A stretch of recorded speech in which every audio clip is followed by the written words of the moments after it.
প্রিয় ছাত্রছাত্রীরা, আজকে আমি তোমাদেরকে এই ভিডিওর মাধ্যমে ক্লাস 11-এর ফার্স্ট সেমিস্টারের জন্য ইতিহাসের যে প্রশ্নগুলো আছে, 3য় নম্বর অধ্যায় শাসন ব্যবস্থা ধারণা তুলনামূলক পাঠ, সেখানে আমরা 150 এমসিকিউ টাইপ সাজেশন আলোচনা করবো আজকে এই ভিডিওর মাধ্যমে। তো ইতিহাসের যে প্রথম দুটো চ্যাপ্টার ছিল, সেই দুটো চ্যাপ্টারের আমরা সাজেশন প্রশ্ন অলরেডি চ্যানেল আপলোড করে দিয়েছি, তোমরা সেগুলো প্লেলিস্ট থেকে দেখে নেবে। আজকে 3য় অধ্যায়, এটাই প্রথম সেমিস্টারের জন্য লাস্ট অধ্যায়। এই চ্যাপ্টার থেকে আমাদেরকে টোটাল 15 নম্বর দেওয়া থাকবে, সেটা আমরা আলোচনা করবো এই প্রশ্নগুলো। তো প্লেলিস্ট থেকে তোমরা আগের যে চ্যাপ্টারগুলো সেটা দেখে নেবে। তো দেখো, এখানে আমাদের যে সিলেবাস ভাগ করা হয় 40 নম্বর আছে ভাগ করা।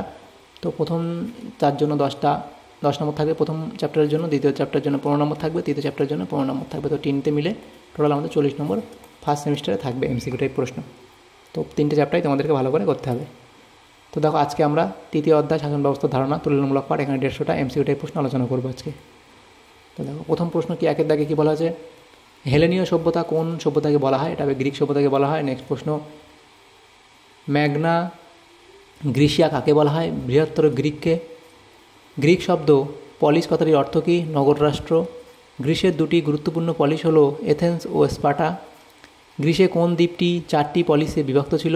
এটা হবে কিয়স। মেন আর দ্য পলিস উক্তিটি কার? থুকিডিডিসের। ক্রিট দ্বীপে স্বাধীন পলিসের সংখ্যা ছিল 50টির বেশি। পলিটিক্স গ্রন্থটি কার লেখা? অ্যারিস্টটলের লেখা। রিপাবলিক গ্রন্থের লেখক হলেন প্লেটো। পেলোপনেসাস বলতে বোঝায় দক্ষিণ গ্রিস। নেক্সট প্রশ্ন ছিল, রাজতান্ত্রিক এথেন্সে রাজার উপাধি ছিল ব্যাসিলিয়াস। এথেন্সের শাসন কাঠামো ছিল গণতান্ত্রিক। এথেন্সের প্রতিশোধকে বলা হতো বাউলি। এ বোর্ড অফ 10 জেনারেলস কোথাকার প্রতিষ্ঠান ছিল? গ্রিসের। এথেন্সের রাজার বিকল্প হিসেবে কাজ করতেন ম্যাজিস্ট্রেট। ডেম এর প্রধান হলেন ডেমার্ক। কে এথেন্সে গণতন্ত্রের ভিত্তি প্রতিষ্ঠা করেন? এটা হবে সোলন। অ্যাক্রোপলিস কি? গ্রিসের পাহাড়ের উপর দুর্গের মতো সুদৃঢ় শাসন কেন্দ্র। গ্রিসের পলিসগুলিতে ম্যাজিস্ট্রেটদের প্রধান কাজ ছিল কি? বিচার কার্য সম্পাদন করা। আইন বিশেষজ্ঞ সোলন ছিলেন এথেন্সের। কার শাসনকাল এথেন্সের স্বর্ণযুগ হিসেবে বিবেচিত হয়? পেরিক্লিস। স্পার্টায় সিলেটের সদস্য সংখ্যা কত ছিল? 30। কোন সমাজকে পুরুষদের ক্লাব বলা হয়? এথেনীয়। এথেন্সে কৃতদাসদের বলা হতো থিটিস। এথেন্সে বিদেশিরা কী নামে পরিচিত ছিল? এটা হবে মেটিক। অ্যাগোরা শব্দের অর্থ হলো জনগণের মিলনস্থল। পলিসে স্থায়ী বাসিন্দা হলেও নাগরিক অধিকার ছিল না মহিলাদের। রাজার বিচারের একমাত্র অধিকার ছিল গেরুসিয়ার। স্পার্টার সমিতির নাম কি ছিল? অ্যাপেলো। এথেন্সকে স্কুল অব হেলাস বলে উল্লেখ করেছেন পেরিক্লিস। থেসালির ভূমিদাসরা কী নামে পরিচিত ছিল? পেনেস্টাই। ইদিপাস নাটকটি কার লেখা? সেটা হবে সফোক্লিস। কোন মতবাদ ফরাসি রাজতন্ত্রের গুরুত্ব পেয়েছিল? ঐশ্বরিক মতবাদ। আমি রাষ্ট্র কার উক্তি? চতুর্দশ লুইয়ের উক্তি। অলিম্পিক খেলা প্রথম কবে শুরু হয়েছিল? 776 খ্রিস্টপূর্ব 776 অব্দে। গ্রিক পলিসে আকাশে দেবতা ছিলেন জিউস। ইলিয়াড ও ওডিসি কাব্যের লেখক হলেন হোমার। ভিক্টরি ওডেস এর লেখক হলেন পিন্ডার। পলিসের পতনের অন্যতম কারণ ছিল এথেন্সের সাম্রাজ্যবাদ। ঋগ্বেদে জন কথাটি ব্যবহৃত হয়েছে 275 বার।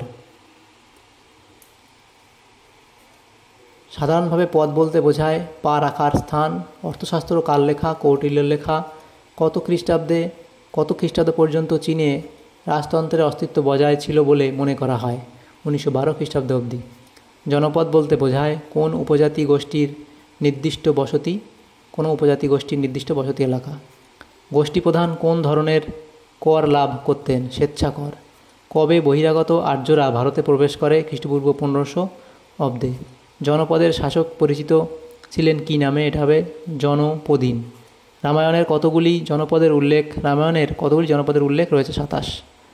অষ্টাধ্যায়ী কার লেখা? পাণিনির লেখা। 20 এর দায়িত্বে ছিলেন বিশপতি। নেক্সট দেখো, আর্যদের পেশা ছিল কৃষিকাজ। আর্যরা প্রথমে কোথায় বসতি স্থাপন করেছিল? সপ্তসিন্ধু অঞ্চলে। জনপদে বিনিময়ের প্রধান মাধ্যম ছিল গরু। বৌদ্ধ ধর্মগ্রন্থ অনুযায়ী ধনী বণিকদের কী বলা হতো? শেট্টি। রঘুকুল রাজ শব্দের অর্থ হল যিনি রঘু গোষ্ঠীর শাসক। মহাজনপদ শব্দের অর্থ বৃহৎ রাষ্ট্র। কাশী বর্তমানে কোথায় অবস্থিত? এটা হবে উত্তরপ্রদেশে অবস্থিত। শ্রাবস্তী বর্তমানে কোথায় অবস্থিত? এটা হবে সাহেট মাহেটে অবস্থিত। চম্পা বর্তমানে কোথায় অবস্থিত? ভাগলপুরে। পাটলিপুত্র রাজধানী ছিল কোথাকার? মগধের রাজধানী ছিল। বৈশালী রাজধানী ছিল যে মহাজনপদের, সেটা হবে বর্জি। এটা হবে বীরজি বর্তমানে কোথায় অবস্থিত? উত্তর বিহার। কুশীনগর কোন মহাজনপদের প্রথম পর্বের রাজধানী? এটা হবে মল্ল।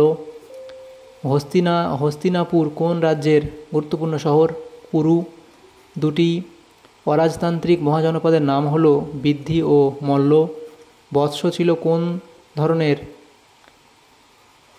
রাজ্য? সেটা হবে রাজতান্ত্রিক। অবন্তী রাজ্য বর্তমানে কোথায় অবস্থিত? মধ্যপ্রদেশের পশ্চিমাংশে। গান্ধার রাজ্যের রাজধানী ছিল তক্ষশিলা। প্রাচীন ভারতে কখন দ্বিতীয় নগরায়ণ শুরু হয়েছিল? খ্রিস্টপূর্ব ষষ্ঠ শতকে। মগধ সাম্রাজ্য প্রথম রাজবংশের নাম হল হর্ষঙ্ক বংশ। নেক্সট প্রশ্ন, নন্দ বংশের শেষ রাজা ছিলেন ধননন্দ। কত খ্রিস্টপূর্বাব্দে অজাতশত্রু সিংহাসনে বসেন? 493 খ্রিস্টপূর্বাব্দে। অজাতশত্রুর পুত্র ছিলেন উদয়ীন। কালাশোকে কোন বংশের সম্রাট ছিলেন? শৈশুনাগ। নন্দবংশের প্রতিষ্ঠাতা ছিলেন কে? মহাপদ্মানন্দ। মহাপদ্মনন্দকে কী নামে অভিহিত করা হতো বলে জানা যায়? এটা হবে উগ্রসেন। সম্ভবত পৃথিবীর প্রথম সাম্রাজ্য কোনটি? এটা হবে আক্কাদীয়। নন্দবংশের শেষ রাজা ছিলেন ধননন্দ। উত্তর ভারতের প্রথম ঐতিহাসিক সম্রাট হলেন মহাপদ্মনন্দ। অমিত্রাঘাত কার উপাধি ছিল? এটা হবে বিন্দুসারের উপাধি ছিল। মৌর্য যুগে মহারাজাধিরাজ কার উপাধি ছিল? চন্দ্রগুপ্ত মৌর্যের। মহাভাষ্য এর লেখক হলেন পতঞ্জলি।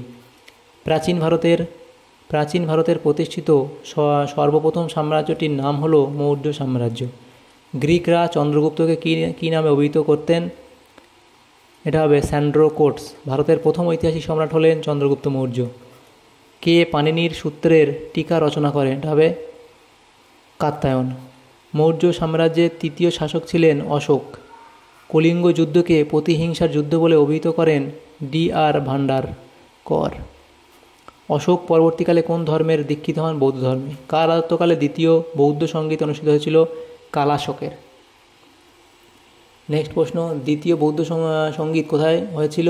বৈশালীতে। কার সভাপতিত্বে তৃতীয় বৌদ্ধ সঙ্গীতই অনুষ্ঠিত হয়েছিল? মোগলি পুত্র তিথিসস। মৌর্য যুগের উল্লেখযোগ্য বাণিজ্য কেন্দ্র ছিল তক্ষশিলা। গ্রিক বীর আলেকজান্ডার সিংহাসনে আরোহণ করেন 336 খ্রিস্টপূর্বাব্দ।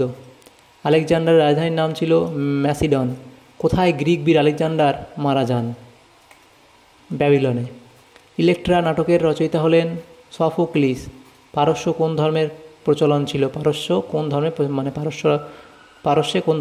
ধর্মের প্রচলন ছিল? এটা হবে জরাথুস্ট্রীয়। প্রথম ম্যাসিডনের যুদ্ধে কে জয়ী হয়েছিলেন? পঞ্চম ফিলিপ। নেক্সট প্রশ্ন, চোল সাম্রাজ্যের প্রকৃত প্রতিষ্ঠাতা ছিলেন প্রথম রাজরাজ। চোল রাজাদের স্বর্ণ মুদ্রা কী নামে পরিচিত? ক্যাশু। গঙ্গাইকোন্ড চোল নামে পরিচিত ছিলেন প্রথম রাজেন্দ্র চোল। কোন চোল রাজা চিদাম্বরমের মন্দির সোনা দিয়ে মুড়ে দেন? প্রথম পরান্তক। চোল রাজাদের আয়ের মূল উৎস ছিল ভূমি রাজস্ব ব্যবস্থা।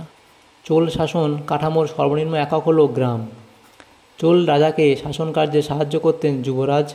চোলদের স্থানীয় ব্যবসায়ীদের সমবায় সংঘ ছিল নগরম।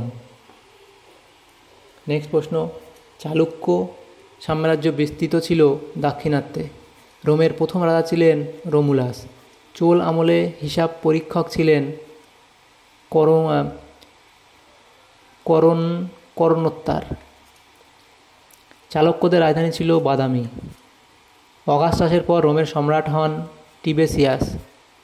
রোমের দার্শনিক সম্রাট বলা হয় মার্কাস অরেলিয়াসকে। দ্য রিকভারি অফ রোম কার লেখা? Tim Cornell. The history of Rome এর লেখক লিভি। সোনার গাধা গ্রন্থটি কার লেখা? এপুলিয়াস। স্থাপত্যকর্মে প্রথম পাথরের ব্যবহার শুরু করেছিল কারা? রোমানরা।